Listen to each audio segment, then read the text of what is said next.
Deonna Purrazzo, Ring of Honor.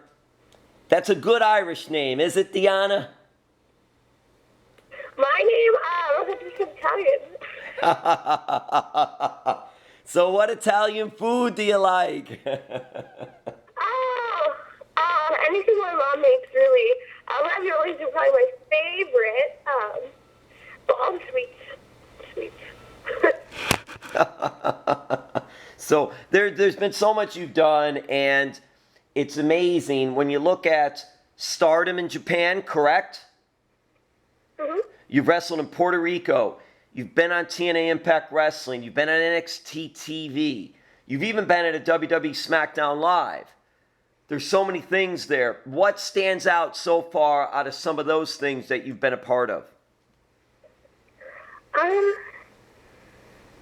I said, that first match that we had in Baltimore, the Ring of Honor, is something that I'm extremely proud of because Mandy and I asked for this opportunity on a whim, not really thinking that it was possible or they'd give us the opportunity or anything. And me personally, growing up, I was a WWE fan. I didn't know until I started wrestling really what Ring of Honor was. So to create a women's division, there was never a goal of mine, simply because I didn't know that it existed. And the special thing about Women of Honor is each time any of us step in the ring, we get to create our own history. The things that we're doing haven't been really done before, and of course, Ring of Honor had women's matches prior. Sarah Del Rey and Mickey Kai and Mickey James, they were all women that had matches at Ring of Honor and helped create a women's division there, but it never really stood.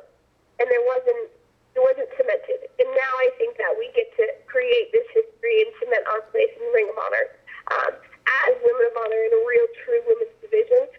So that's something that, again, like I said earlier, is just always going to be special in my heart because I've gotten to see it through for the last 2 years. Well, then how did you get your break for that and be a part of Ring of Honor? Mandy and I had actually been doing extra work for WWE. Adam Rose had his Rose buds with him come out and do like his little posse to the ring, and that's where Mandy and I met.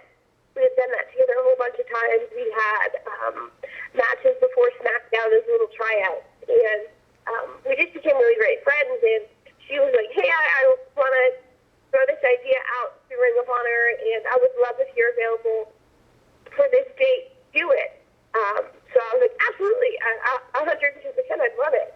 And I got invited to the Ring of Honor dojo in Bristol, Pennsylvania. I had to meet Delirious and do some training sessions at the dojo, and Hunter was like, 110%, we want to do this, come on this day, and you guys are going to get a match. And that's kind of how that all went about. It was just a really random last minute, but it worked out for the best. Deonna, are you also, you were an alternate for the Mae Young Classic? Yes, it was. What is that like, being that there is a tournament for women, and it's going to be seen at WWE Network, and you didn't make the final 32, but you did become an alternate. So what did that mean for you? To work with WWE and NXT is something that I've done for on and off for the last 3 years. And honestly, it was really bittersweet to not make the final 32. But I think in retrospect, I've been on SmackDown. I've been in various skits on Raw. I've been on NXT. I've wrestled Bayley and Alexa Bliss and Asuka, and I've been in the ring with so many amazing talents that are coming through NXT right now. And in retrospect, I think that it's really great that the other women got that opportunity because I've had it. And maybe it wasn't at such a groundbreaking moment, but I think that they picked really great women and really good friends of mine and really people that I'm happy to see get this platform and launch from it. I would have loved to compete in it, but I'm really, really, really cannot express my words excited for what everyone is about to see on Monday when it comes out. And I'm really even more so excited for my friends that are in it that finally have gotten their chance and hopefully great things come from it. Obviously, this is important for you. Women of Honor, you and Mandy, as you explained, were really two of the pioneers for that. And then WWE's having the Mae Young Classic. It just seems like for you, it's not just about you wrestling, but it's about showcasing women who can wrestle. Yeah, I think growing up, that was my whole goal. I saw women's wrestling growing up as bra and panty matches or Playboy pillow fight, and women didn't have a WrestleMania match for how long? And if they did, it was like a battle royal, and women were eye candy or ballets. They weren't wrestlers. And I grew up wanting to be a professional wrestler. I wanted to change that stigma. I wanted to change that stereotype.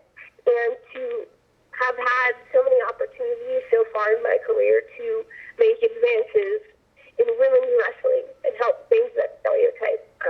I could literally cry right now talking about it. Anything that I wanted to do in wrestling has revolved around women's wrestling and changing it for the better. And being a part of Women of Honor or to be at the Mae Young Classic has given me those opportunities to see my dreams through that much more. And it's not just about me. It's about every single one of us that work day in and day out to achieve this goal. So that's just the amazing part, that we're getting these opportunities, and there really is this evolution or revolution or whatever people are calling it for women's wrestling. Deonna Purrazzo, you gotta love the name. She's into this pro wrestling, really competitive, really wants to see women showcased in professional wrestling, and Women of Honor and Ring of Honor is doing this. We'll wrap this up, Deonna. Thank you so much. SmackDown Live, you were in a program with Alexa Bliss, correct? Yes. And Little Nate's Charles Robinson was the referee in that whole angle bit that you guys were doing, right? Mm-hmm. Yes. Now, Alexa Bliss, I don't know if you knew this, was a competitive cheerleader. Yeah, I did know that. She was. So was there any, I know there's a lot of thought and process going into the match, but I'm wondering, was there any competitive cheerleading talk afterwards? No, there wasn't. And I wish that I could talk to her about it because maybe one day I'll be able to, but there's a cheerleading magazine that used to come out and that I was subscribed to as a kid, and she was on the cover of one of them, and when WWE had done whatever video package of her, and I had seen it, and I was like, I had that magazine, and she was on the cover. So I thought it was like a really funny full circle kind of thing, maybe for even both of us, that we have that in common, but that we've both kind of made this transition into professional wrestling. And it only really shows you even more so, like I said earlier, about how professional wrestling and cheerleading are so similar, and having experience in both of